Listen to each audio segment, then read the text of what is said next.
guys have that problem right there? That's from using the steering wheel, getting in and out of the C4 Corvette.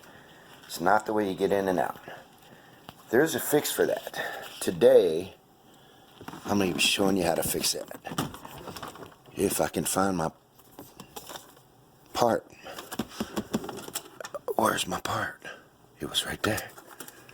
Where'd she go? Uh-oh. Oh, here it is. Right there. That bushing right there wears out from putting all that weight on the steering wheel. So I'm going to show you how to change it and how to make this tight again. Alright, so here we are under the dash of the Corvette. And the first thing you want to do before you start working on any of this, because you do have airbags, unhook the battery cable, the negative. So I took the covers off. There was basically the outer one with the carpet, and then there was a metal one under that. Kick plate, I guess they call it. It's just got some, just look for where the bolts are. That shouldn't be hard. You should be able to do that fine. And next thing we have to do is drop down this steering column. So we got to take off these two 15mm bolts right there. So I'm going to take those loose, and this thing will drop down, and then we got to get this plastic cover that goes around where your selector thing is, left and right blinker. So we get that cover off, and then we can get in there to it, and I'll show you where we're going to be. See, the pin is down inside of here. So this cover right here that I'm moving around, that's got to come off, and the pin we're looking for is right under this. So let me get those two 15mm bolts out, drop the steering wheel down where we can see that, and we'll get to it, and then we'll take that off, and I'll show you the pin that's wore out.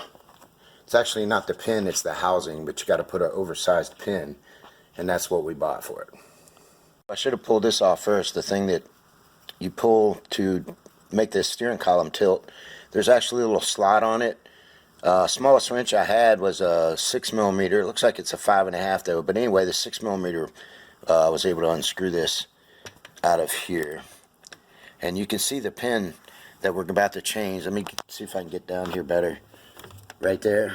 Where's my finger at? Where'd I go? I don't know. Oh, right there. See that pin right there?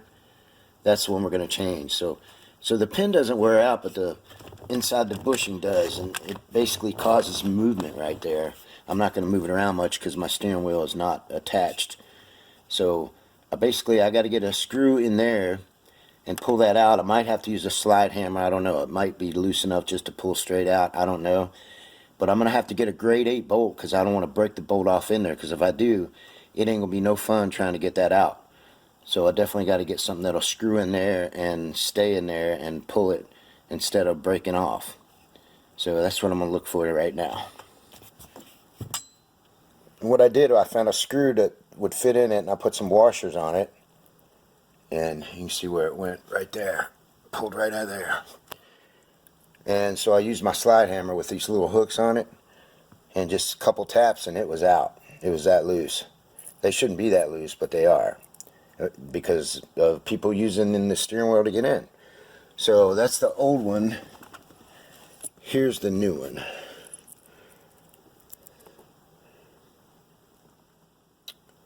And it's supposed to be oversized, but I'm going to have to put a micrometer on it, make sure that this hasn't already been done.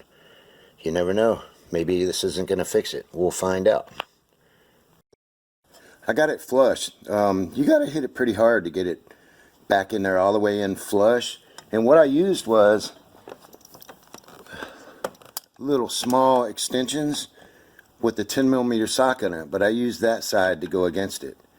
And then I just pushed it over, take all the play out of it, and I hit the end of the socket. And that drove it in to make it flush.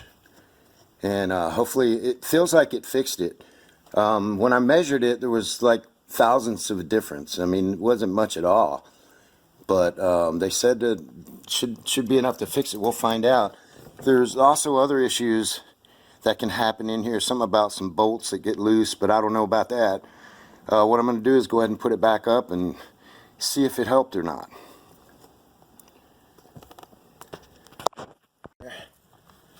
put it that position right there. You can tell now when I pull on it, it's tight. So it did fix the problem, but it created another problem because now my dimmer switch doesn't work.